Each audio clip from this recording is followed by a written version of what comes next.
Just really consistent again, and I think he threw 85, 86 pitches. To be so efficient, I thought was really important. I thought they were aggressive on him, and I thought he made really good pitches early in the count.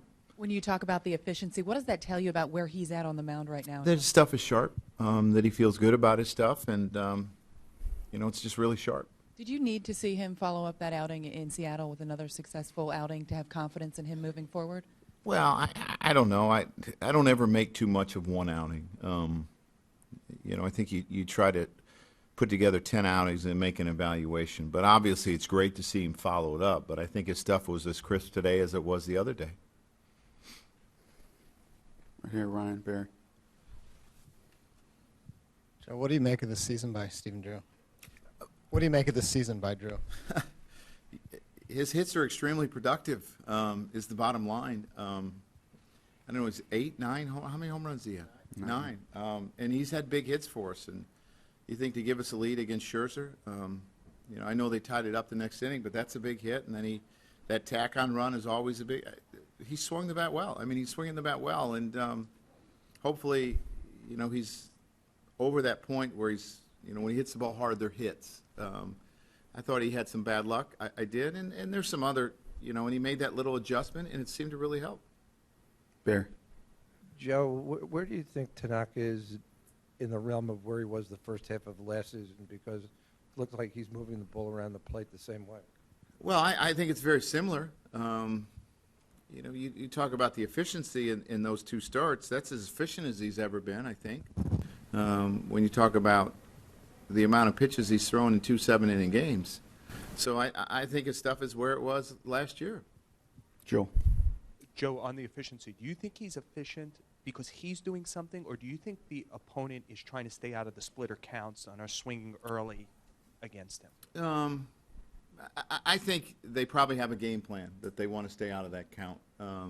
That his splitter's an outstanding pitch. It's kind of like Scherzer. If you're right-handed, you don't really want to see that slider, and if you're left-handed, you don't want to see that changeup. That's the sort of thing that you go through as hitters, so you look for the pitch that you can hit. Mark.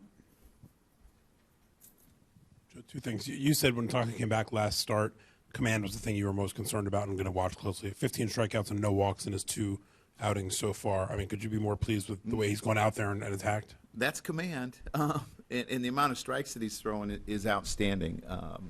I don't think you could ask for any more than what he's done. And I know it didn't end up costing you. What happened on that play where Teixeira stayed at third? I mean, whether it was a catch or not, he should have scored, yes? Well, it's a read. It's a tough read because I think what he thought he was going to catch it and not fall down. So he was going, in a sense, he was a little bit off the bag because he knew that he's not going to score on a tag up if he catches it on his feet. So it's a tough read. You hope that every read is perfect and that and some of them, it's an educated guess in a sense they're going to be really close, and it was one of those that was really close. Once he's on the ground, should Joe send him at that point? Well, he has to. He went back to the bag, and you think that he can make it, but he's not 100% sure because he's not that far out. The outfielder's not that far out there. Harp.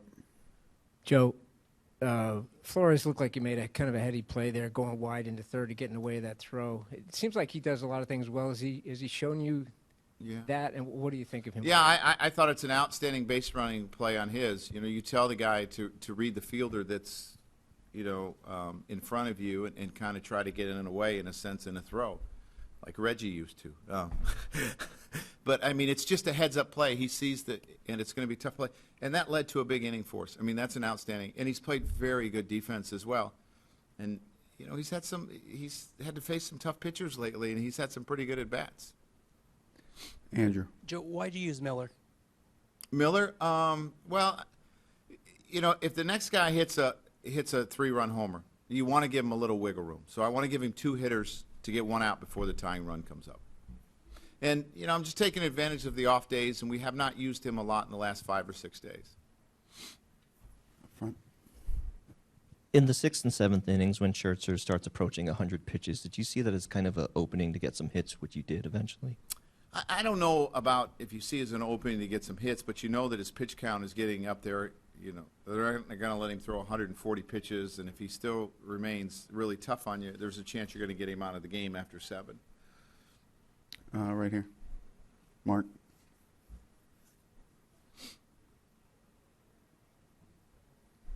Joe, with Tanaka, is he a guy that particularly does well, fares well, thrives mentally in a matchup with a guy like Scherzer and the top guys in the I league? think he enjoys the stage. I do.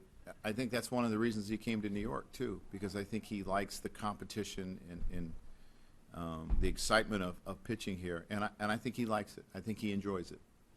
Anybody else? Thank you, Joe. Oh, Barry. You know, we had this pitching matchup here, and it sort of equaled what we thought it would be. And then over across town, there's a no-hitter. Did you hear about that? I did hear about that right at the end of the game. So, you know, it's quite an accomplishment for a young pitcher. Yes, it was.